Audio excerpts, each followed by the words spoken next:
All right, so we are here with Raven. Hey! Right, introduce yourself once again. My name is Dmitry Anslazov, and I am the head of my name is John Gallagher from Raven. Thank you. Cram Gallagher, Galapagos. I'm Mike Heller. No funny jokes. All right. So, how did you guys survive the lockdown and pandemic, not being able to be Raven? We lost our mental health completely. What did you guys do during all this time? We wrote songs. We built guitars. built lots of We guitars. started building guitars. The guitars were playing, well, the one he's playing tonight, the Black V, I built that for one, and I've built them a red one, and I've got a red flying V, and all kinds of crazy stuff, so it's been fun. Okay. So now, even before pandemic, you guys went through a serious lineup change, Oh yeah. right? You had a member who played with you for 30 years. Yeah. What happened? This is what they tell us. He had a heart attack in May of 2017. This is Joe Hasselbender. And we had a lot of dates set up. The first date, in fact, was here in Reggies. And then we had 3 other US dates, and then we had a festival in Sweden, and we had a 12-date European tour. So he had a heart attack, and as it turned out, he wasn't able to play drums anymore, but we had the immediate problem of we can't cancel this close, this is crazy. So we got a fill-in guy, a local guy called Jimmy Mess, and we booked rehearsal already, so he did a great job, he did this. And then this gentleman on the side here, Mr. Mike Heller, came in and filled in for the next 3, which was in New Jersey and Baltimore and in Delaware. And basically we met, talked for half an hour, he charted stuff out, and we just got up and played the show, and it was perfect. It was like, wow. And we just were looking at each other, the 3 of us, during the gig, going, there's something special going on here, which the next gig was 1,000% better than that, and subsequently. And we just said, well, when we come back from Europe, let's talk, because we really think, there's chemistry here and it's going to work. And we put it to Mike, and he's like, yeah, I want to be on board. And that was 2017, so from June to the end of 2017, we did like 150 gigs. Which was we did a lot of touring. crazy. And then one of them gigs we ended up becoming a live album, which is it's 2 years ago now. But so and that was live in Aalborg, featuring Mike Heller on drums. And Mike, what do you got to say Yeah, about all Mike, this? how did you feel about that first show? Oh, I was scared to death because I learned all the songs in 2 days, and charted them out, and I had no idea kind of how it was going to go. I never met the guys. How familiar were you with Raven prior to you joining the band? Not very at all. I mean, it's interesting to like actually. I was given a list of songs, like pick your favorite 14 or something, and I picked the first 14 because I didn't know any of them. And turns out I fell in love with their music while trying to learn it. Like, wow, this is awesome. I just, for some reason, flew under my radar. And, what was the initial attraction to the band? I did see them once. We played the 70,000 Tons of Metal cruise. I played it with Fear Factory, and these guys played. And I went to see it I went to see their show because it's the band that Metallica opened for on tour. So I was like, oh, this will be interesting. And it certainly was, and I thought they were incredible. So it was like instantly a fan from there, but then I just went on tour, so I didn't have any time to like delve into their catalog until one day I was randomly given a call. Hey, do you want to? Can you fill in 2 days? Like, I'll try. And there you go. And it's been fantastic ever since. Actually, that's my next question. You've been in the band for a while now, and how are things going for you? Great.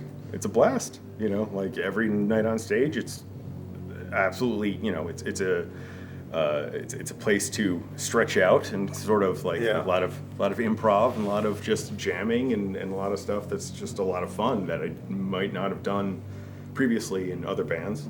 Yeah, stuff we like saw that. Mike as like an untapped potential because he's a great drummer, and we figured that we could give him the kind of, space and creativity to be able to explore that and to really bring it up. And some of the other stuff he was doing was good and everything, but it wasn't really getting the full potential of what he's got. So, and then of course, we had already started a process of recording the record, which ended up being Metal City. But when Mike came in, I kind of changed everything, and then he was like fully on board. So it was very cool to have that new blood and to see him just kind of like let go and just be able to go crazy kind of. So it's awesome. Speaking of that, I mean, Raven already has an established style at this point. With new drummer coming in, what do you think he's bringing into the band? Well, everything we do is going forward is a new thing. We don't try to necessarily stay to the blueprint or the style of what we started out with necessarily, but I mean, there is some things that are kind of like Raven-esque, if you want to, and special to us, but we try to make sure that we've always prided ourselves in trying to be a little original and not being sound like other bands and stuff like that. But having Mike on board just gives it a different dynamic, of course, and a new player, different style, but it also gives us a lot of fire that we needed, and I think it's a kind of a cross between what we were doing in the early days and kind of what we were doing with Joe, but it's just on a different level, I guess. Mm-hmm. John, anything else to add? Coffee, lots of coffee. No, Mike definitely brought in new blood. I mean, which is the obvious thing, but the creative thing, he's got different, some different influences, different styles. I mean, for example, there's a couple of songs on the new record with blast beats, which to me was like, why would anyone do that? But combined with our music, where we're kind of playing like long, drawn-out stuff and letting it breathe while he goes crazy on the top of it, was an interesting concept, and was something I'd never heard done before. You usually just everyone going type of thing, but if we're going ring, ring, and that's going underneath it, it's different. So, different kinds of spices on the meal there, Yeah. Indeed. Now, staying on topic of Joe Hasselbender, he spent with you 30 years. That's a big chunk of life. What do you miss about him now that he's no longer in the band? Well, I mean, I don't want to get too far into it because there's, to a degree, there's some stuff we'll just keep to ourselves. But I think I miss the humour. He was, he had a good sense of especially humour. on the earlier years, he's an incredibly funny guy. And I think he just got a little jaded by the end, and maybe years were catching up a little bit. But full credit to Joe. He's a very talented guy. He's a great player of drums and guitar and bass. He's done his own solo albums, and he'll continue to be creative. There's no doubt about it. All right. So the first release from this lineup is a live record, which you already mentioned about. Yeah. Why a live record? Well, it was a strange occurrence. John, you can probably fill him in better, but it was... Well, we'd had, in 2017, I mean, in between all those gigs, we were actually, we've got the songs. Mike did drum tracks. We went to record at a studio, and it didn't work out. There was some major issues with the engineer. So we took our toys and we went home, and ended up recording the record at Michael Wagner's studio. About 5 or 6 months later, we'd met Michael on the Monsters of Rock cruise in 2018 and asked him to mix, and then he got in touch and said, when will you have the tracks done? I says, well, when Mike finishes his home studio in California. I was like, well, I'm going into hospital in a month. Could you be here like next week? So 2 days later, we ended up at Michael's studio, and the three of us were in there and had a grand old time putting it all together. But the short answer is, between that and then wanting to get it remixed and going through this, things was dragging, and we just felt it was too long between records. Do we have anything live, even like an EP?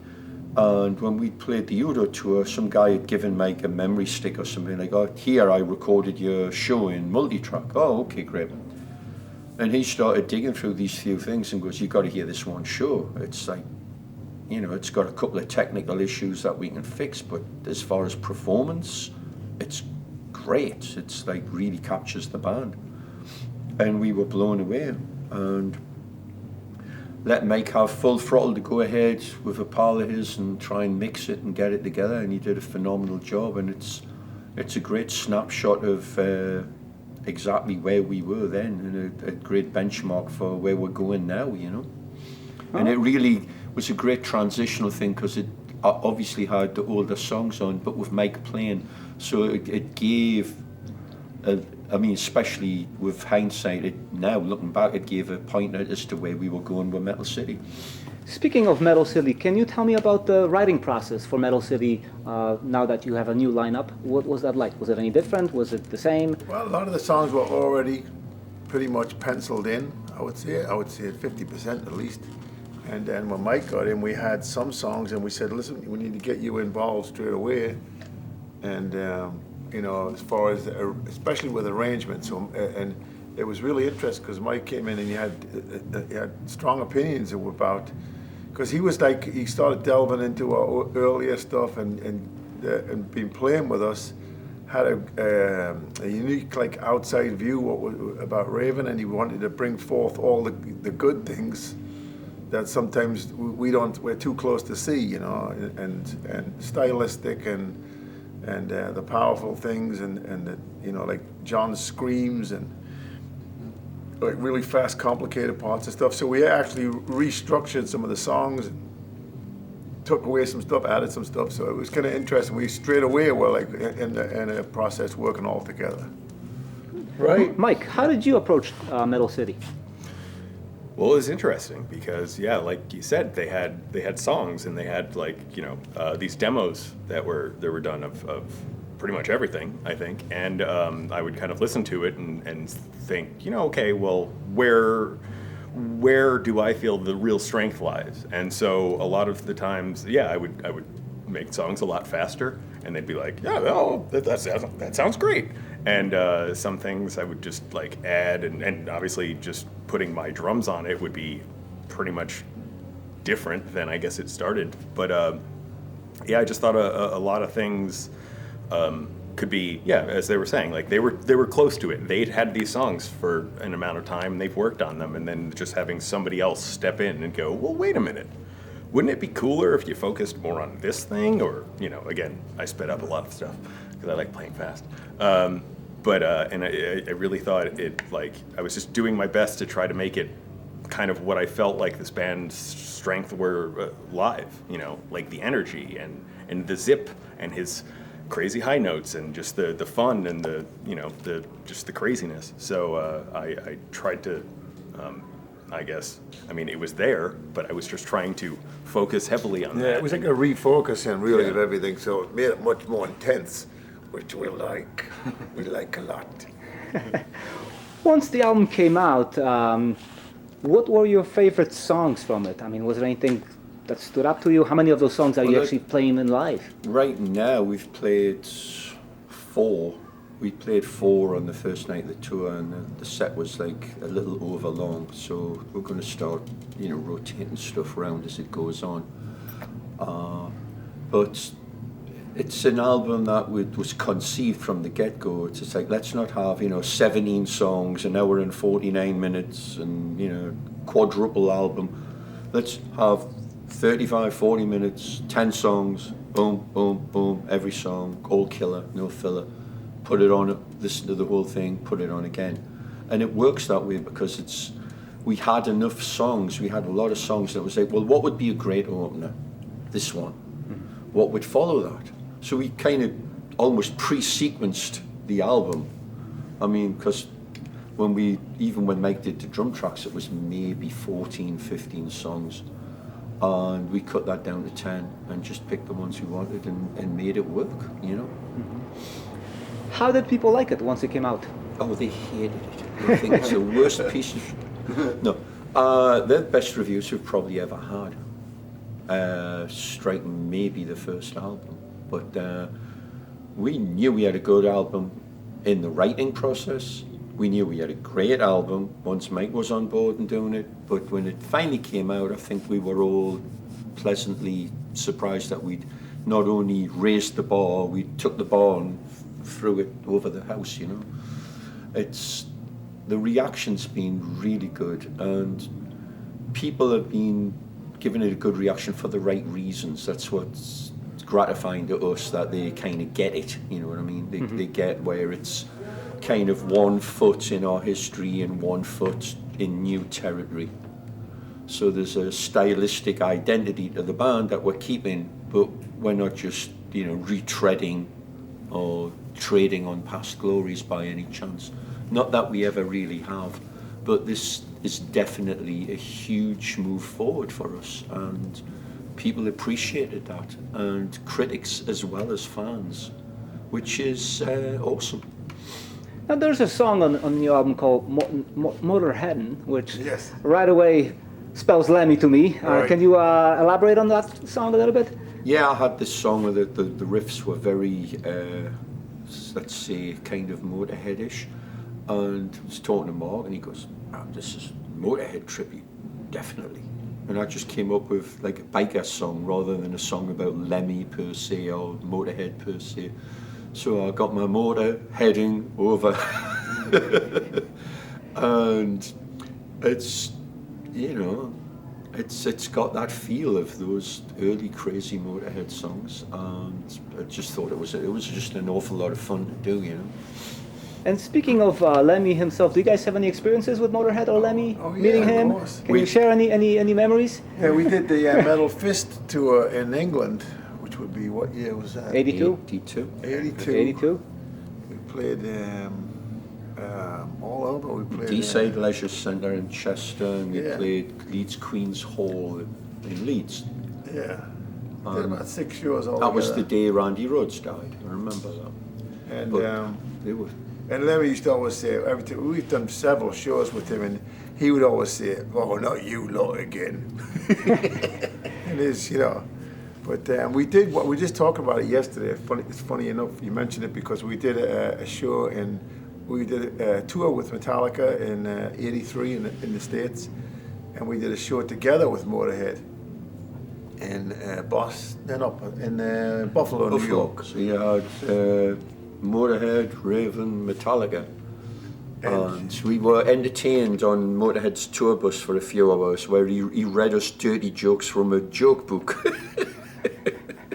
You want to just sit there for an hour and take it, like we were being taught lessons. Now, from my perspective, imagine interviewing Lemmy and trying to keep a straight face or any kind of composure. Yeah. And on top of it, not only jokes, but he tries to burn you non-stop. Oh yeah, it's great. And you know what? And it just feels so good to be burned by Lemmy. Yeah. My favorite, I have a little Lemmy story. So at the end of that show, I'm in the dressing room, which was stroke a kitchen. You know, we were kind of doubling, and I hear this noise, and then the walk-in freezer door opens, and out comes Lemmy, and he's got a whole pile of boxes, and I'm like, "What the fuck are you doing?" And he's just, and I look, and it's boxes of pita bread, and he goes, "You gotta take something, mate. You gotta take something." I'm like, "What?" So he's just a character. He really was. All right. Getting back to the new album, why the title Metal Silly and why the cover? I mean, that's a very unusual cover for you. We're metal and we're silly. That's why. Well, the cover is pretty easy. We're larger than life, you know. We're kind of like characters, but it just worked perfectly for what we were trying to do there. And then we said, oh, we're kind of go with this comic book theme, and we used throughout the record as like an illustration for every song, which sounded great, and the idea was good, but then trying to do that, and that was a lot of work involved, and Mike really kind of headed up that whole thing. It was kind of his brainchild as far as that part.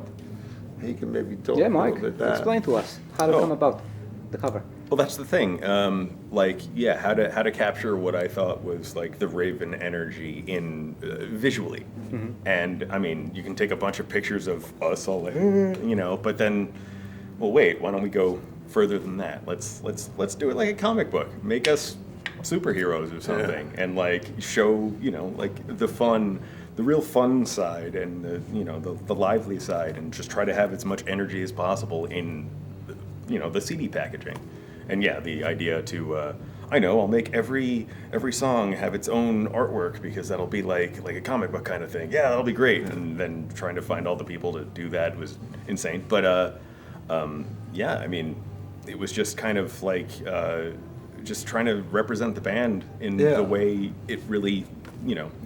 And then, of course, the title Metal City. We're from Newcastle upon Tyne in England, and that's a shipbuilding, coal mining, steel works, you know, industrial place.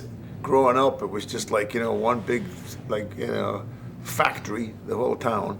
And we come from that metal. It's almost like what the Judas Priest talk about, British Steel, and, you know, their background. And then there was so many bands came out of that area, which was, you know, so far out of the hip areas like London and these different, you know, in Europe and England. And in the Northeast, it was like we were kind of people were like, oh yeah, whatever. But a lot of great bands came from there, you know, like Geordie with Brian Johnson, and then even like very successful pop bands and rock bands and stuff. So Dire Straits. We name check a couple. I mean, you've got the Shadows. That's right. Hank Marvin grew up like 10 doors away from where we grew up. Yeah. And the Animals, Eric Burden, Alan Price, and, Chas Chandler. All right. Hilton Valentine once gave him a ride to the dentist. Yeah, he took me to the dentist. Can you believe it? So you know, and they've got their big hit was "We Got to Get Out of This Place," and that's where we're from. So it's like, oh god. So anyway, you know, the Metal City idea is we got a little bit of flack for that because people say, "No, that's not the Metal City," you know, but really, Metal City is every city that we go to that have, you know, metal fans who are true to this music and stuff. So it kind of represents that whole feeling that when you are like a metalhead, like in your town, that's the best. And, you know, because people always ask, what's the best audience you play for? But it's really, it's like something in the heart. And, you know, that's what we kind of mean by Metal City.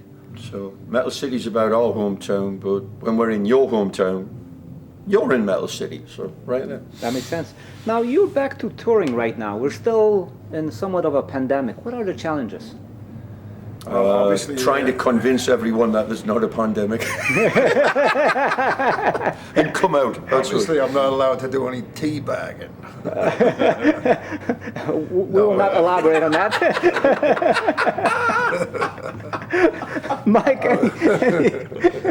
Could you wear a mask on that? Would it be 2 masks or just 1? I go for quadruple masks.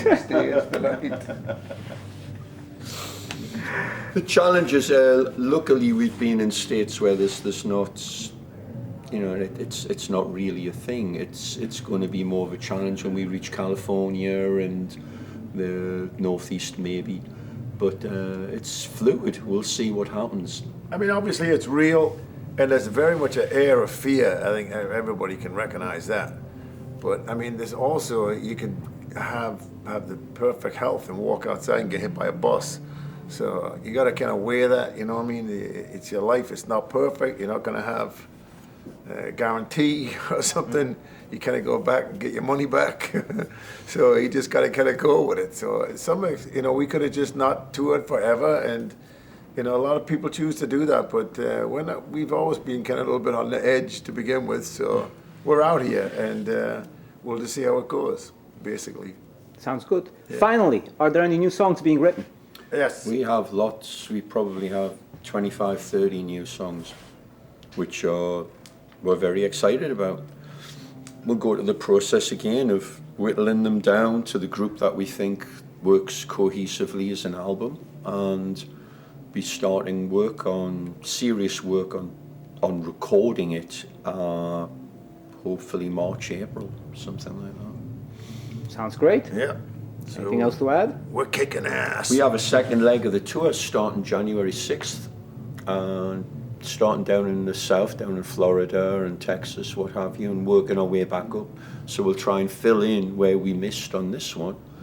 And then we've got one of the cruises, I can't say yet because they haven't announced any of the stuff, but one of the cruises in March.